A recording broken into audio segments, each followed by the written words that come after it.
Good morning, everybody. On behalf of Isentia, I acknowledge the traditional custodians of country throughout Australia and their connections to land, sea and community. We pay our respects to their elders, past and present, and we extend that respect to all Aboriginal and Torres Strait Islander peoples today. Thank you for being here, everybody, this morning. And sorry we're a little bit late. Sometimes you can't rush a good thing, and we had a few technical difficulties this morning.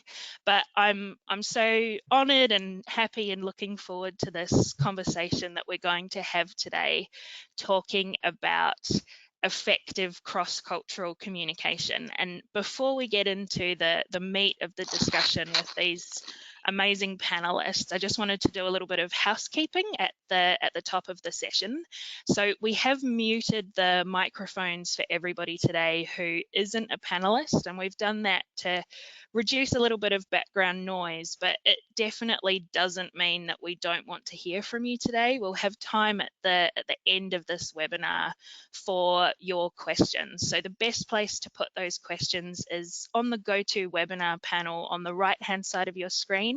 There's a question and a chat area, and I'll try to get to as many of those as possible. Awesome. So let's start having a conversation about what effective cross-cultural communication looks like. I'm not sure if it's possible to even skim the surface of that in 45 minutes, but that's something that we're going to try and do today. And talking about effective cross-cultural communication, talking about representation, talking about meaningful change. It's important on any day of the year in Australia, but it feels even more important today. So tomorrow is the National Apology to Stolen Generation Survivors, the anniversary on February 13th. So what we're going to do today is I'm going to facilitate a conversation with our amazing panelists about cross-cultural communication, look back at January 26th and talk about the possibility for real change in Australia. So let me introduce our panelists that we have on the panel today, although some of our panelists need no introduction. So today we've got Fiona Petersen, who is the CEO of the Healing Foundation. And the Healing Foundation is a national Aboriginal and Torres Strait Islander organisation that partners with communities to address the ongoing trauma caused by colonisation and actions like the forced removal of children from their families. And Fiona has an extensive background working with Aboriginal and Torres Strait Islander peoples and communities. She's a master's graduate of ANU College of Business and Economics and is an associate fellow of the Higher Education Academy of the UK. And holding past senior roles in community and government organisations, Fiona has utilised her global experience in education and leadership and business to raise awareness around the impacts of intergenerational trauma. So Fiona, thank you so much for being with us today. Good morning. Good morning, Ali. Thank you for having me. Much appreciated. Thank you for being here. Also on the panel today, we have Professor Megan Davis, the Pro Vice-Chancellor Indigenous and Professor of Law at UNSW. And Professor Megan Davis is also the Acting Commissioner of the New South Wales Land and Environment Court, and she was recently appointed the Balnaves Chair in Constitutional Law. She was a member of the Referendum Council and the Experts Panel on the Recognition of Aboriginal and Torres Strait Islander Peoples in the Constitution, was an expert member of the United Nations Permanent Forum on Indigenous Issues, and goodness me, where's my next page? And what else have you done, Megan? You've pretty much done everything. You're currently a member of the United Nations Human Rights Council's expert mechanism on the rights of Indigenous peoples. And I've got here in your bio that you're also a commissioner on the Australian Rugby League Commission. And like any good Queenslander, you support the North Queensland Cowboys and the Queensland Maroons. So thank you so much for joining us today as well. Thanks for having me. The last part of that is the most important. Well, I don't know. We might have some audience questions today about state of origin. I don't know. We've also on the panel today got Andrew Ladowski, who is an insight specialist at Isentia.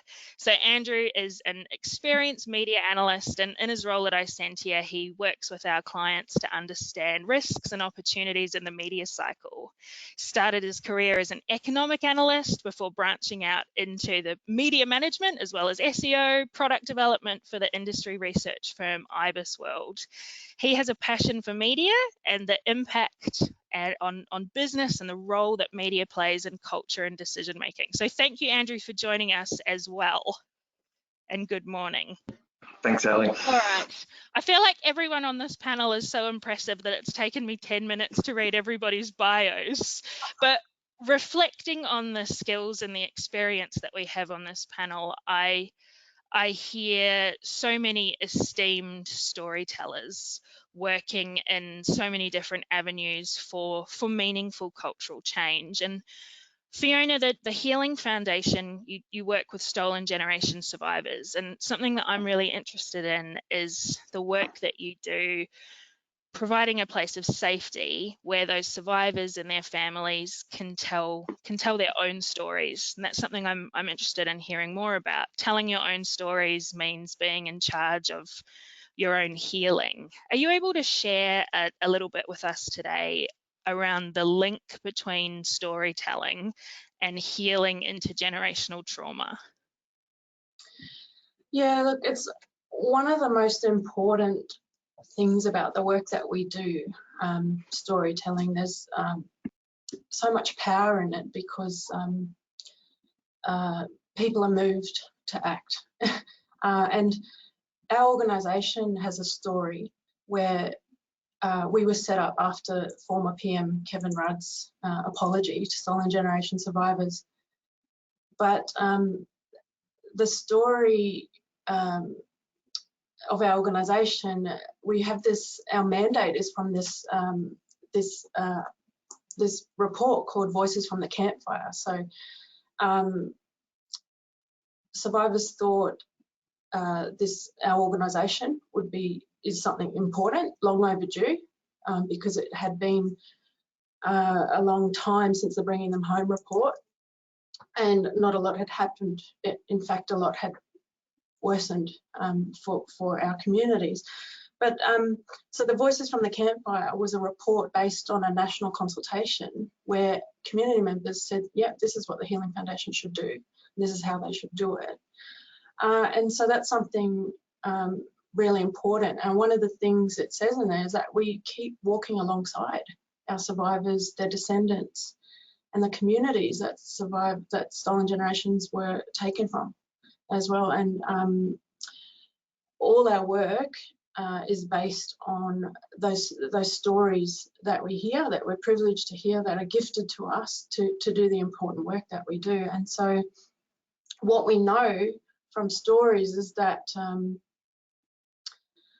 a conscious, deliberate healing effort is required, and every single person in this country and broader need to understand their role that they could have in healing and contributing to healing and doing no more harm and stopping the trauma, what they can do about that every single day. That's what we hear from the stories now, that it's not going away on its own.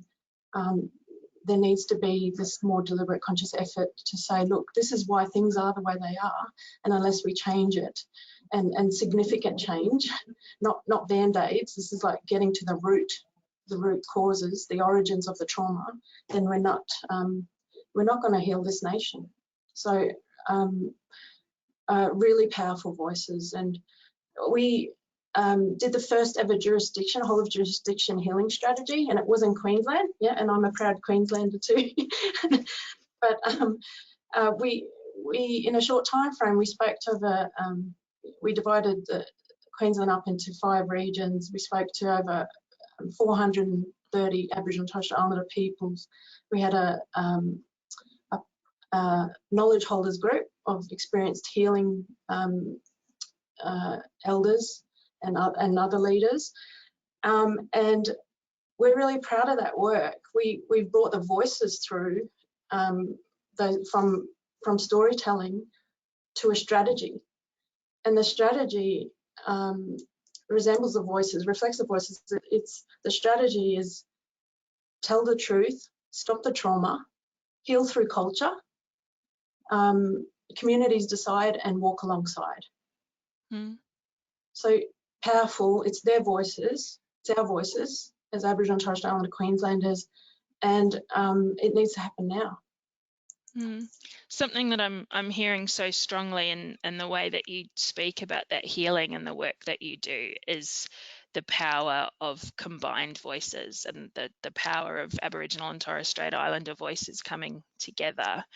Megan, something that I'd love to hear from you about is you gave the first public reading of the Uluru Statement from the Heart, and I feel like everybody joining this call today could have a lot to learn from you about the distilling so many voices and so much truth into one statement for change.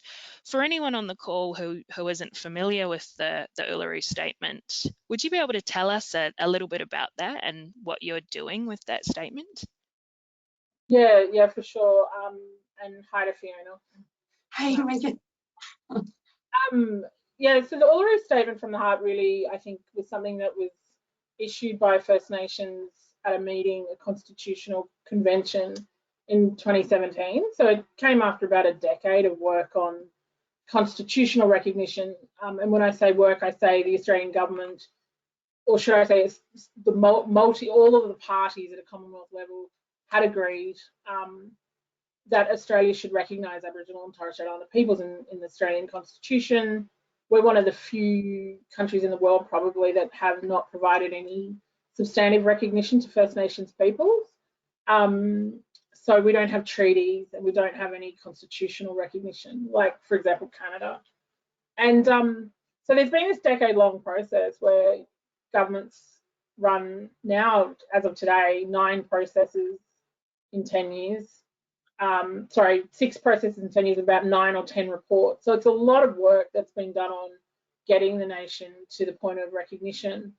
And up until the Uluru Statement, the government didn't really have a definitive idea of what it was that Aboriginal and Torres Strait Islander people wanted as recognition. Because if you're going to do a constitutional recognition process, you have to ensure that the people that are being recognised agree with the form of recognition. And so what we were finding prior to Uluru was that the parties in Canberra wanted a symbolic form of recognition because it requires them to do nothing. And that form of recognition won't actually compel them to do anything either. But that's not what Aboriginal and Torres Strait Islander people want. They don't want any more symbolism. And so we ran a process through the Referendum Council and held the first constitutional conventions that have ever been held since 1901. Our people have never been involved in the drafting of the Constitution or actively in those proposals since, except for the Republic referendum, where we disagreed with the preamble that Howard had come up with, but he put it to the people anyway. And that's our greatest fear, is that if you're going to go to a recognition referendum, they're going to do something that we don't agree with. That requires the 2% to vote to lead a no campaign, but for it to get up, because we can't combat the other 20 million, so 22 million. My maths is pretty poor. So the Uluru Statement from the Heart really was the tail end of that process, where we said, where we travelled around the nation, ran really detailed constitutional deliberative dialogues based on a model that was used around Centenary Federation and the Irish constitutional amendments, the most recent ones. And in those dialogues, people said what they wanted, what recognition looked like to them, and they said that a constitutionally protected voice to the Parliament, so to the Australian people, was really important to Aboriginal people. So with the Uluru Statement from the Heart, we decided, normally we write as a people collectively, or as First Nations individually, have written arguments to government as to why we want change, and those have been known. The most famous ones are the bark petitions, and there are many other kind of statements, the Kalkaringi statements, many statements that our people have made over the years.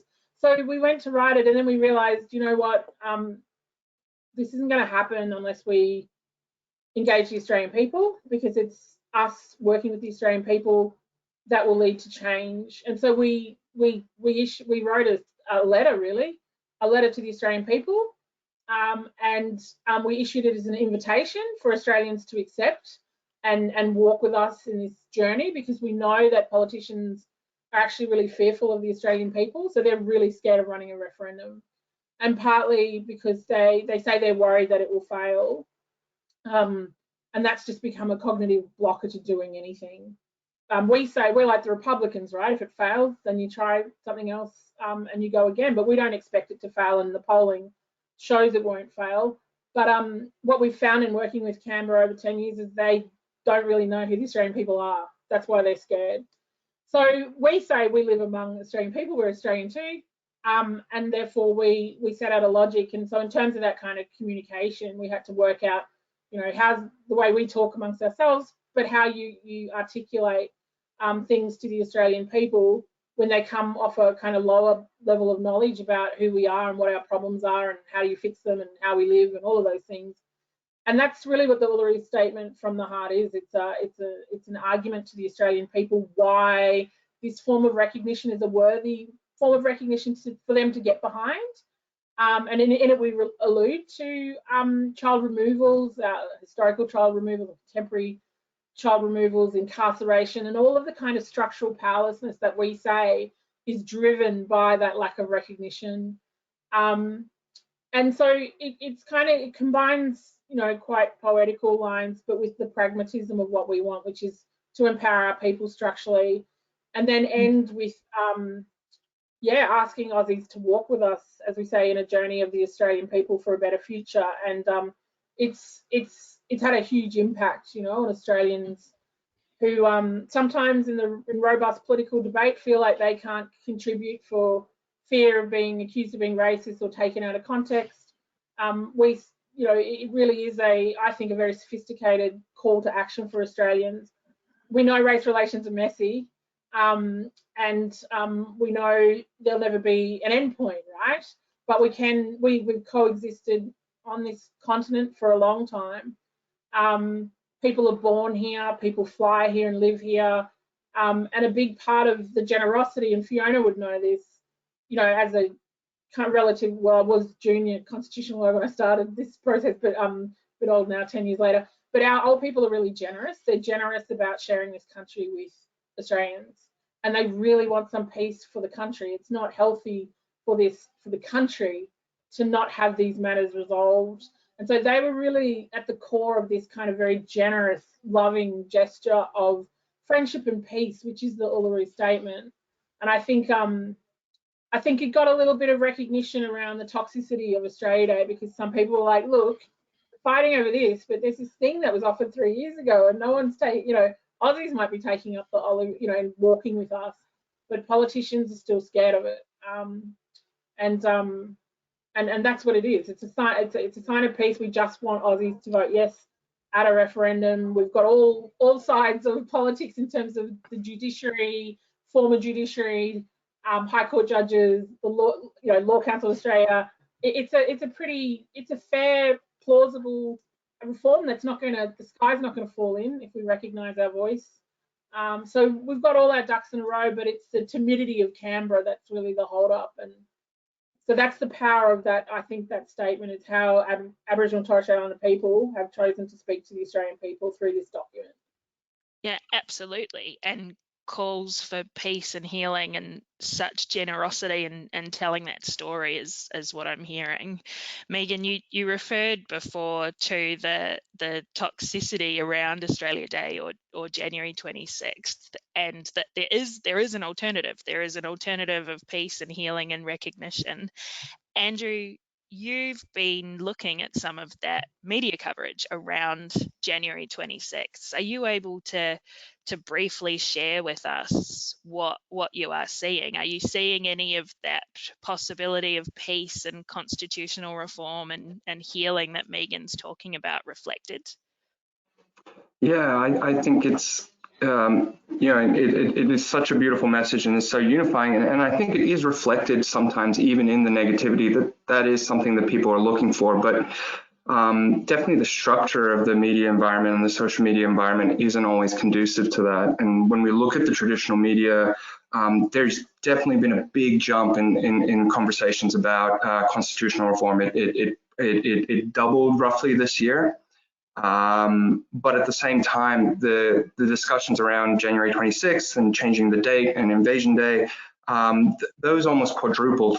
And so we actually saw a wider gap in the amount of coverage that was dedicated to those two things. And the media was doing a better job incrementally in terms of integrating that conversation with other efforts for progress in that space. But I mean, you're seeing a movement from 1% of stories that talk about January 26th and actually mention, even just name drop the Uluru Statement, to 4%. So it's still really, really minor piece of the conversation. And the problem for people who are not, really involved and active in that space is that frames the narrative and that frames activists and grassroots organizers to the Australian public. And it creates a cyclical loop where the media, largely possibly because it gets so much engagement every year, January 26th, they have outrageous levels of engagement for those posts when they share those articles, which often have inflammatory headlines. But when they share that, it creates a narrative that's what everyone's focused on, which then creates, opinion columnists and other journalists coming in and saying, well, there's too much focus on something that's not substantive, or why aren't they focusing on something substantive? And that's not necessarily representative of what people are doing. That is a cycle that the media itself has kind of started by focusing on that issue, by not bringing in wider issues and wider conversations into that thing. So from a traditional media point of view, yes, there's more conversation, but the media has not necessarily done a good job in utilizing that interest to actually have those conversations that Fiona and Megan just kind of highlighted so well. Megan, for someone that is working towards constitutional reform, working towards a referendum, does increasing conversation around changing the date mean that meaningful change, that structural change is on its way, or is this debate a distraction? I think my view is that it's a distraction. Where I'm not saying it's not important, but it's really very little impact upon whether our most impecunious communities have food on the table, shelter over their head, running water, and all of the things that are required for Aboriginal people to flourish with human dignity. So I wrote a piece in the Canberra Times. I thought it was a distraction. We're fighting for constitutional reform here. The day and where it sits is the least of our worries. For example, a lot of people wrote op-eds saying, choose the 1967 referendum anniversary as the national unifying day, because the 1967 referendum, which was held on the 27th of May in 1967, had the highest number of yes votes ever in the history of Australia, the most successful referendum ever. But then, as I said to some of those people, you've got to be joking. Like, the Commonwealth has literally disavowed 1967. They are openly saying we are walking back 67, and Aboriginal affairs is the responsibility of states and territories. I mean, Julian Lisa wrote an op-ed on it this year. Now that's really significant for our people, right? 67 was important because the states do such a terrible job when they're put in control of Aboriginal affairs, or they did up until 67. The Commonwealth now walking that back and saying we're going back to pre-67 is a major policy shift. It goes unreported in the media. It's not analysed by political pundits. Our people don't even know what's happening. And then we've got our kind of elite media commentators saying change it to 67. It just goes to show it's a complete distraction. We're talking about things that really, inevitably, once we resolve this, and I would hope the Uluru Statement from the Heart at least the first part is implemented before we move on to agreement making and truth telling, so that we've got that hook in the Constitution, given that states and territories can be overridden by the Commonwealth. So those treaties are very vulnerable. I would hope this work towards Uluru would elicit a unifying day. There might already be one with the Australia Acts where there was true independence from Britain. There's many dates, and that is a debate for Australians to have, but it's not. We shouldn't let it distract from the important public policy and law reform agendas that are on the table of the Commonwealth, because all it does is allows the Commonwealth to let everybody fighting over there, and then they're just, you know, skipping down the road in their kind of merry direction, undeterred, because everybody's fighting over that and not over what they're doing. And it's pretty insidious for us as Aboriginal people, I think, given 67 was Australians voting together, what, 95%, to say that they want the Commonwealth to be the primary partner with blackfellas in the policy space, and the Commonwealth is saying no now. So yeah, I think it's a distraction, but it provided us with an opportunity, Andrew, I think, to say, look, this is a distraction, and look at this law reform work that's going on, the Uluru Statement. This is what we should be talking about. Fiona, when I was getting ready for this webinar and talking to Andrew about some of that media coverage, looking at some of those pieces around what is a distraction and what is meaningful change, I was looking at some of the work that the Healing Foundation does around truth telling. And I knew we were going to talk about January 26th today, but some of the work that you do is around how little of the history, the full 60,000 year history of Australia is taught in schools. And I was wondering if you could talk to us a little bit about the role that kind of education that the Healing Foundation is pushing for can make towards a different kind of Australia. Yeah, sure. And look, that really does come from walking alongside our survivors and the descendants. They've asked for our young people to be to hear their stories, and rightly so, because you know, people of their own generation and even the next say that they weren't taught these things in school. And when we're looking at people engaging and supporting some of these big reforms, there's still so many who don't know the why. Why things are the way they are right now, and why can't we just get on with it and move on with it? But what we know from the stories is that it's still impacting now. It didn't. These things didn't happen that long ago. And also, trauma isn't our culture, and culture isn't our trauma. So and Megan talked about the fear in Australians as well, and in our leadership as well, our people who govern this country. When we provide these lesson plans and resources to schools, they have powerful stories in them, but it's teaching out the future of our systems, the context. These are our young people going to be the future of our health and justice and education systems, the ones that don't really, that perpetuate more trauma for us now. And we're hoping, well, our survivors are hoping that they're educated the right way, that they go forth, they leave their formal education having a really strong understanding of some of these issues, that they can contribute to solution making, designing programs and policies, and putting their weight behind some of these bigger movements that will actually achieve genuine change, and not incremental. So we know we've got 13,000 downloads already. We hadn't launched it. We know there's only 10,000 schools across Australia. So And the feedback is incredible because we do take the fear out of it for the average teacher. We've put all the right people at the design table to make sure these lesson plans do get to the heart of what it is our young people need to know to make good choices and to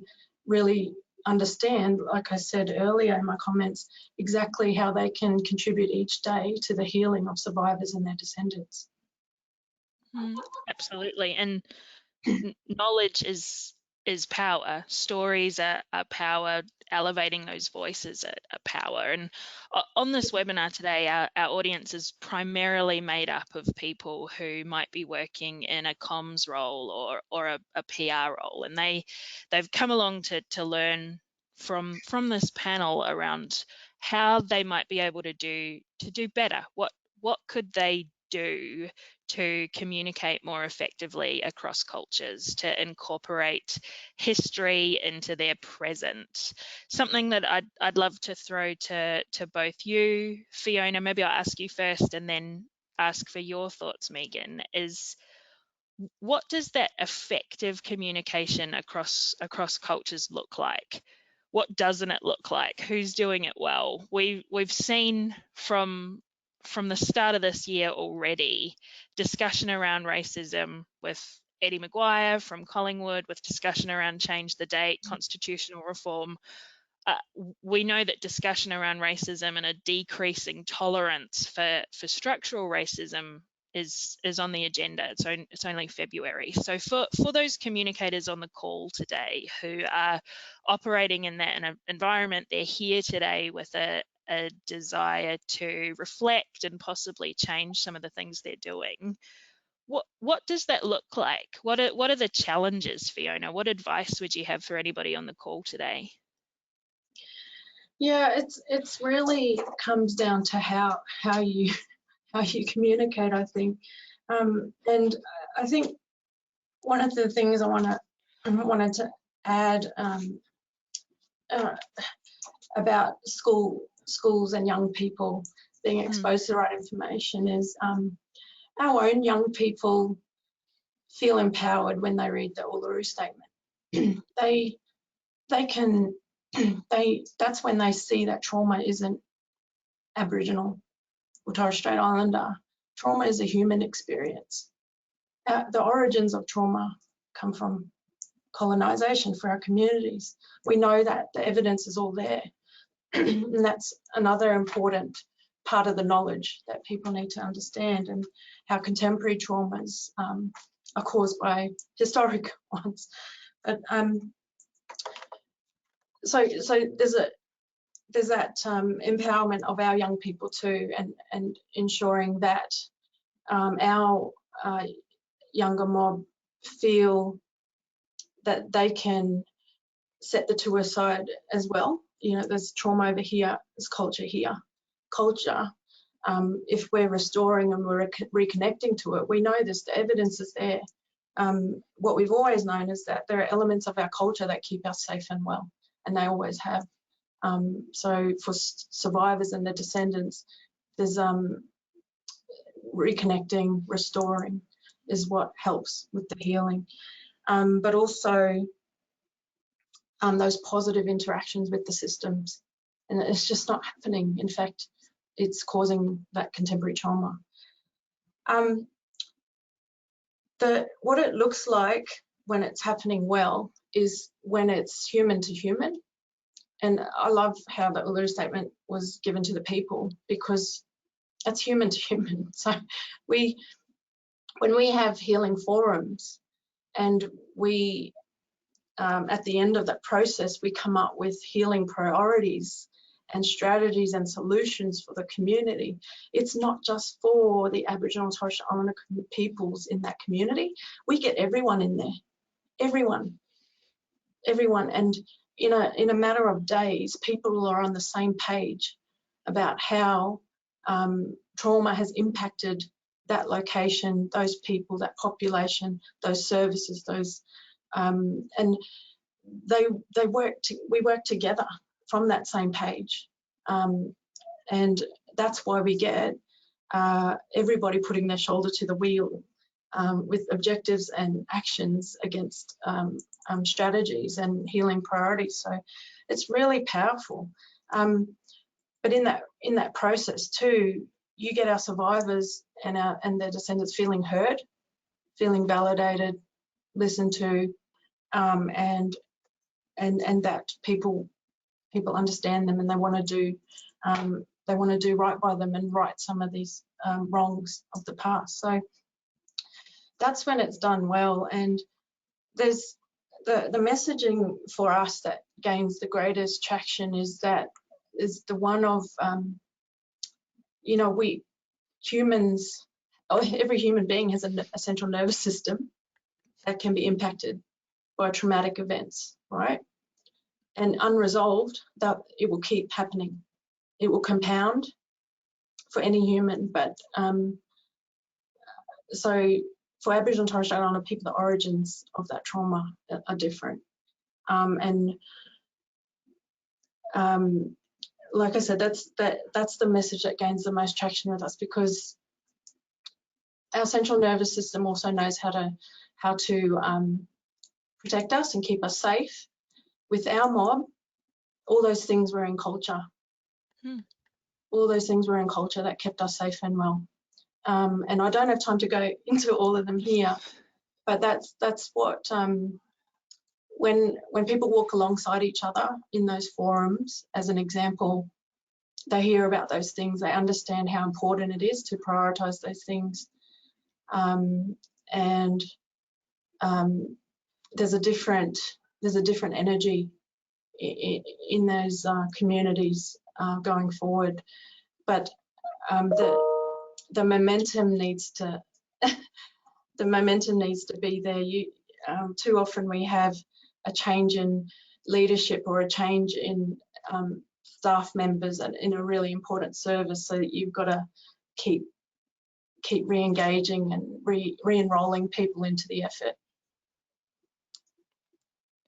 Thank you for sharing, and I'm definitely taking away human to human communication as something that's effective. I know that we're on 11:45, but I'm going to keep going for another couple of minutes because we started a little bit late. We'll definitely be wrapped up by the end of the hour because we've got a few questions coming through. But before we head over to audience questions, I wanted to ask for your thoughts on that question, Megan. What does effective communication across cultures look like for somebody who is working in an organisation that is considering the corporate social responsibility that they have to Aboriginal and Torres Strait Islander peoples? What kind of communication can they aim for? What practical steps can somebody on this call take today? Yeah, it's a difficult question. It's a big question. Yeah. I'm kind of really hypercritical of a lot of the approaches that a lot of organisations take, particularly around, some of the contemporary trends in equity, diversity, and inclusion. A lot of the discourse of kind of whiteness and white privilege, and I just don't think a lot of it is effective. And we know there's the evidence shows it doesn't work, right? A lot of the cross-cultural training doesn't work. So I think it just, I don't know, and I'm not an expert either. I'm not very good at cross-cultural communication. But what I would say is to agree with what Fiona is saying about the relational nature of this, and that this is very much about the things that we don't talk enough about, the things that unite us as human beings, as not just Australians, but common humanity. I don't want to sound like a Pollyanna, but I think too often the discourse is led by the things that divide us and not unite us. I think there's this really powerful painting that was a finalist in the Telstra Art Awards last year by Wiradjuri artist Amala Groom, and it's a picture of Frederick McCubbin's piece from the 1800s. It's just an old bushie sitting on a track, and it's called Down on His Luck, and he must have been on the Susso at the time, and it was in the Depression, and it's an iconic Australian picture. And she painted in red across the painting, "We're all in this together." And everybody thinks it's the COVID painting, but it wasn't. She did it a month before that. But she said she picked up the print in the garbage, near the garbage area of an old the Aldi car parking lot, painted on it. And she said, I just wanted to give that bushie a hug, you know, and it was her way of hugging Australians and Australian history and saying everything's going to be okay. And I just think it's a really nice symbol of what I think we're trying to do, both the work of Fiona and the work of the Uluru Statement, is to find ways to unify Australians on coming together on these things. I think most Australians accept that it's okay to talk about the negative aspects of our history, although we tend not to. But my advice, I think, is, I like what Fiona said at the outset, is what our people's voices sound like when it's our people's voices. Too often, our people's voices are filtered through bureaucrats and kind of black elites who turn it into something entirely different. Yeah. And so what I like about the Uluru Statement is that it is actually 20 pages long. There's something, the Uluru painting, the Uluru Statement, sorry, is the front page to this story, which is called Our Story, and it's the Aboriginal story of Australian history. So it's the Aboriginal story of what we say happened from Cook onwards. And it's the overlooked thing about the Uluru Statement from the Heart, but I would certainly urge your listeners to go and read that. And we meticulously footnoted to every single dialogue, because every single mob wants to know that they were properly heard, and their story is accounted for, and we did that. And the entire process of the Uluru Dialogues was about carefully and accurately capturing what our people were saying, because they're saying that they speak and nobody's listening. And it's true. I mean, you know, we did the Uluru Statement from the Heart. The Parliamentary Committee said, well, you can send it to a referendum, but put some meat on the bones. And then the Minister White's like, well, I'm going to design a voice to government. And now they've designed this thing that looks nothing like what people said at Uluru. So you get something that grassroots communities say, and it just gets filtered through all these different levels till it's completely the opposite of what they wanted. And then the nation kind of goes every year on, you know, closing the gap day, you know, why are we getting it wrong? Why do we spend so much money and nothing's happening? And it's because nobody's really, really listening, which is what the Voice to Parliament was about. It was meant to set up a permanent dialogue between our people and the Australian people. And so I would urge people to read that and read the Uluru Statement. I mean, I think Fiona's point is a really important one. You know, we set it up to say, you know, we are the oldest living culture on the planet. This is something all Australians should be proud of, but it's not just us saying it through our creation stories. Science says it, the common law says it. There's no disagreement on that. And then our people have survived for this long. It's on a completely, it's a tough continent, and all Australians know that. And what are the manifestations of you guys not recognising us? Well, as Fiona said, this is where the trauma kicks in. You know, we've got the highest incarceration rate in the world. Our child removals are just through the roof, and a lot of the children being removed are the children of stolen gens kids, or stolen gens people. So it walks you through that whole logic, you know, but we are a culture of strength, and in it we say our children should be flourishing. Our children, we love our children too. We don't want them to be in youth detention. We don't want them being removed from their parents, and they should be flourishing. And when they flourish, their culture is a gift to the nation. But to get there, we need Australians to lend us their voice, because they're not going to listen to us as Black people. Yeah, they're not going to listen to, we're too small numbered. We need Australians to lend us their voice to help us get this done. And so I think, just kind of wheeling it back to your question, I don't know, but all I know is that when it comes from our people, it comes from their heart, it comes from the culture. Australians understand that, hear that. And I think that's why the polling in the 3 years post Uluru whether it's Crosby-Textor polling, whether it's you know, some of the ANU constitutional values polling, some of the Fairfax polling, it's all utterly consistent. Australians will vote yes at this referendum, and that's before they've even got information on it. And it's partly because it's a practical, pragmatic reform that they can see it's pretty fair that we're at the table when they're making laws and policies about us, and they're shocked to hear we're not now. But it's you know, unsurprising given the state of affairs that we're not there. That it's white bureaucrats in Canberra or regional areas. So so there's no magic art to it. I think people put a lot of pressure on themselves now because of the nature of the discourse around race and the nature of the discourse around cultural competency, cultural safety, and people psych themselves out. And they're doing, Aussies at the moment are doing the worst possible thing, and they're not talking. And they won't be our allies, and sometimes they won't lend us their voice because they're so worried. So I think reading really helps. And we say to our people, leaders are readers.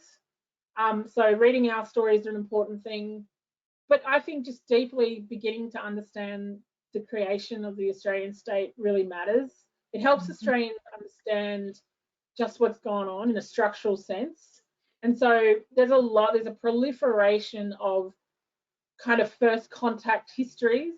You know, Stephen Gapp's book, the Sydney Wars, for example, these things, these histories are easy to read.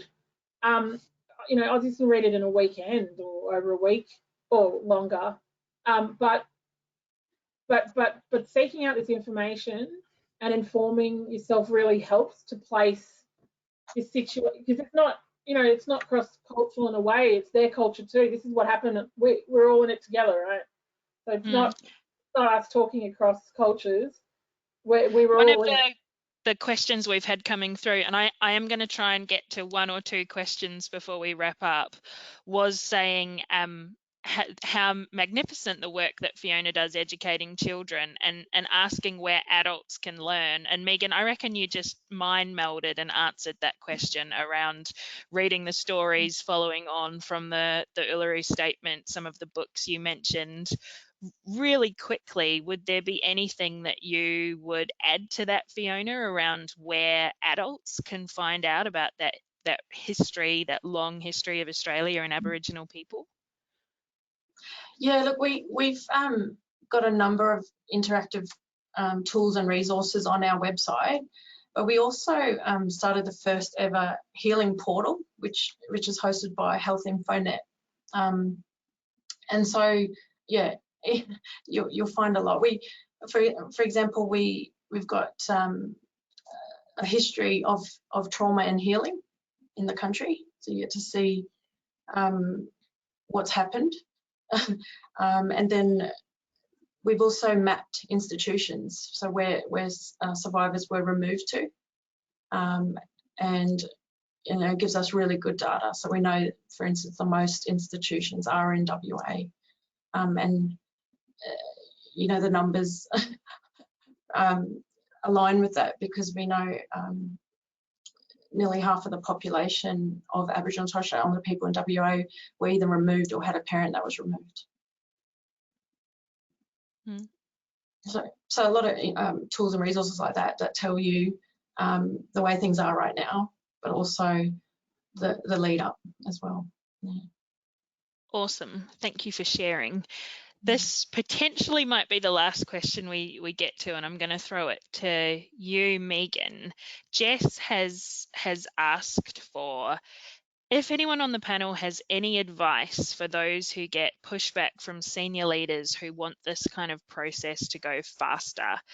Is writing a project plan or a roadmap before taking action right? And Jess is referring to some places begin activities or engagements in the workplace to begin these healing processes, but many people who aren't Indigenous or aren't First Nations don't appreciate the time and effort that takes.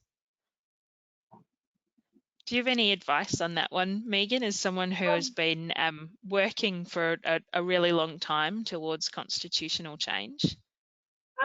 I don't know if he's talking generically about the workplace, but I would say, and Fiona can chime in, but I'd be hesitant to do any healing process out of, you know, like they're very, I don't know what context that language is used in, but they can be, they're important, but they need to be done and led appropriately, and they can be really dangerous actually if they're not managed well. But so the impatience of people to get this stuff done, yeah, it's a trend, right? So universities, schools, organisations, entities, everybody is trying to, particularly both post-Black Lives Matter, are trying to filter their staff through this and do it quickly. It doesn't work. It just doesn't work that way. And he's right. Like, you know, the dialogues, we had a whole year. So the Commonwealth kept coming back, Turnbull, what are you doing? What are you doing? We had a whole year of going out to community and prepping and running things by them and getting permission before we even started the first trial dialogue at Melbourne Law School. Like, it's a huge amount of work and getting to know people and who they are from and where they're from. So there's this impatience because everybody feels like they have to get on board. But that's kind of rushing it is completely like then it's not coming from a place of like you're wanting to get it done for expediency and to say you've got it done as opposed to knowing why you or should you or so I would caution against rushing any such things. I know people are buying boutique products and hiring consultants and teaching them how to talk to blackfellas and teaching them how to culturally program. I mean, people should just really slow down. In my view, I think really important thing is to get to know your workplace. So, I mean, I even do this in my workplace. Who are you? Where are you from? Who's your mob? And I don't just mean if you're a blackfella, like who are you? Who are your mob? Where did they come from? You know, what, you know, really getting to know the people in the workplace before, you know, rushing and rolling out anything.